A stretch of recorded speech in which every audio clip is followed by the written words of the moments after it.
Hola, hola, deseando te encuentres muy bien. Vamos a analizar este pequeño tutorial de la tarea número 2 de la semana 3, para lo cual te invito a abrir un documento de Word y bueno, vamos a retomar las instrucciones principales, que es en base a los tipos de rectas y ángulos, es decir, el PDF que tienes y que analizamos en la sesión síncrona, donde se habla pues de las rectas paralelas, por ejemplo, o perpendiculares y sus características, así como los ángulos, por ejemplo, el obtuso o el llano y su medida, por ejemplo, que son sus características.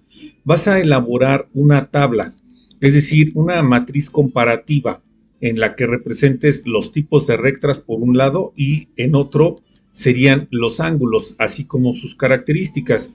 Entonces vamos a comenzar aquí con este ejemplo de la tabla. Si te das cuenta, bueno, hemos colocado el título pues de la tabla comparativa de los tipos de rectas. Entonces, antes de analizar el contenido, en este caso del ejemplo, te invito pues obviamente a insertar una tabla, ¿no? Utilizas el comando de insertar y bueno, vas a seleccionar tabla y pues en base a la cantidad de celdas y columnas, en este caso, pues comenzar a diseñarla, ¿no? Entonces le das aquí seleccionar, le das un clic y bueno, automáticamente nos aparece esta imagen. Si te das cuenta, ya únicamente hay que comenzar a colocar aquí los temas o subtítulos principales, es decir, de qué estamos hablando aquí, por ejemplo, que serían rectas, tipo de recta.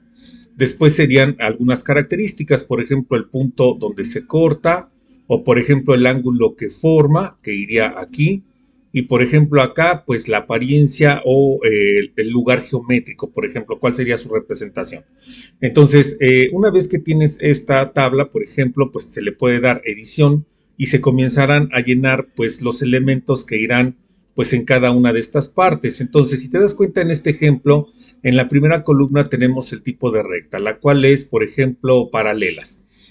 ¿Cuál es en este caso la característica? Es que en qué lugar se cortan, pues obviamente las paralelas nunca se cortan, es decir, nunca se tocan en ningún punto, y en este caso si forman un ángulo pues es de 0 grados porque son dos líneas horizontales y aquí podemos ver en su apariencia o la representación esquemática que observas aquí al insertar una imagen, o puedes diseñarla, por ejemplo, en Paint, cualquiera de las dos alternativas.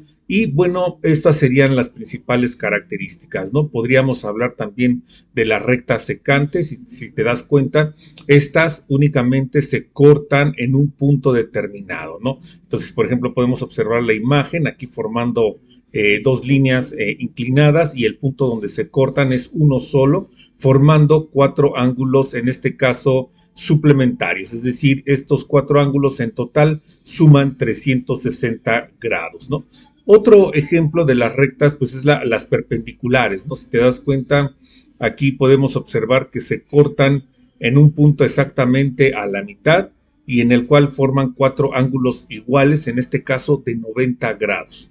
Y en la representación, bueno, anexas un pequeño esquema, por ejemplo, esto representa el plano cartesiano, por ejemplo, formando una cruz, por ejemplo, dos rectas denominadas por las letras minúsculas R y S, y aquí podemos observar la formación de los cuatro ángulos. Entonces, si te das cuenta, la tabla lo que ayuda es entender de una manera más clara pues cuáles son las características de lo que estamos hablando. Ahora, si continuamos insertando otra tabla, por ejemplo, en este caso la comparativa de los tipos de ángulos, pues entonces podemos ver que el tipo de ángulo sería la primera celda, la segunda sería la clasificación, posteriormente la amplitud o la medición, podríamos ver su imagen o su diseño en este caso, y en este caso algo representativo, ¿no? Que sería un elemento complementario.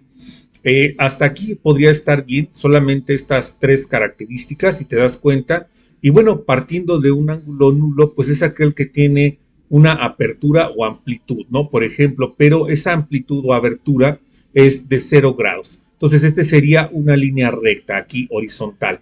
Sería lo que iría aquí en esta celda, por ejemplo, si lo observas. Y bueno, pues obviamente la representación es que este ángulo APB en este caso sería igual a 0, porque esa sería su medición. Ahora, por ejemplo, otro ángulo pues es el agudo. Si te das cuenta, la clasificación es por la abertura o la amplitud. Y bueno, pues tenemos que en este caso mide menos de 90 grados. Tenemos el diseño, aquí tenemos el eje horizontal y el eje y el ángulo que está formando aquí, si te das cuenta, la inclinación 90 grados sería en posición vertical. Entonces siempre esta imagen estaría en este rango, ¿no? De 0 a 89.99, por ejemplo, ¿no? Y ese sería el diseño del ángulo, ¿no? Y así podríamos seguir con el obtuso, con el recto, con el llano, ¿no? Y bueno, pero lo importante es que tú observes el diseño que tiene la tabla para que tú puedas reproducirlo o imitarlo dentro de tu tarea integradora número 2. Recuerda enviarla lo antes posible para que una vez que tú lo ingreses pueda compartirte el siguiente recurso para tu tarea número 1 y la tarea número 3. Si tienes alguna duda, no dudes en contactarme lo antes posible. Te envío saludos cordiales, un fuerte abrazo y estamos en contacto.